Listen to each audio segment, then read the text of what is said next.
आप लोगों के यहाँ खुशी का समय आए, क्या करते हो? प्रसन्नता का समय विलासता में मत निकालना। खुशी का समय आए, समृद्धि का समय आए, कभी उत्सव का समय आए, ध्यान से सुन लेना। शादी विवाह उत्सव का समय है, जन्मदिन आदि उत्सव का समय है। इनको भगवान की साधना में निकालना, भजन में निकालना, पूजन में निकालना।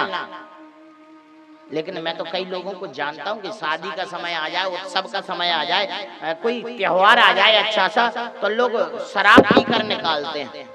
हाँ, अरे सेक्रेटरी साहब, मैं कितने लोगों को जानता हूं जो शादी के मंडप में, जहां पवित्र अग्नि की स्थापना हो रही है, जहां देवताओं की स्थापना हो रही है, जहां दो परिवार एक हो रहे हैं, जहां एक नए जीवन की शुरुआत हो रही है, उस मंडप के नीचे जहां देवताओं की पूजा हो रही है ना, उसी मंडप की पर्दा के पीछे शराब की बोतल खुल रही है, मांस के लोथड़े गिर रहे हैं।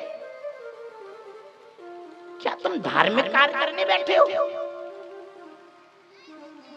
सावधान हो जाना। शादी समारोह धार्मिकता का समारोह है, वहां देवताओं की पूजा होती है। ए भले आदमी, शादी की जिस दिन से तैयारी होती है, हम उसी दिन से देवताओं की पूजा शुरू कर देते हैं। शुद्ध करा भेजते हैं, देवताओं की पूजा करते हैं, लगन लिखते हैं, देवताओं की पूजा करते हैं।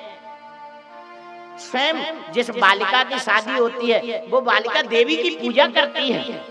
मंडप में विधि विधान से मंडप पर लगाया जाता है। आप तो गांव से जुड़े हो, आपने देखा होगा मंडप का गड्ढा भी खुदता है, उसका भी पूजन होता है। और मंडप में क्या क्या, जिस खंबे को गाड़ना है उस जमीन में, उसमें कितनी चीजें डाली जाती हैं मंत्रों से, फिर मंडप की स्थापना होती है। मंडप में एक एक देवता की स्थापना होती है। और तुम इतने भले आदमी कि उसी मंडप के बगल में शराब पीते हो, अपने आप को धार्मिक कहते हो। ध्यान से सुन लेना, यदि तुम ऐसा करते हो तो तुम बिल्कुल धार्मिक नहीं हो, तुम राक्षस हो। जिस शादी विवाह में मांस चलता हो, मांस खाया जा रहा हो, जिस शादी विवाह में शराब पी जा रही हो,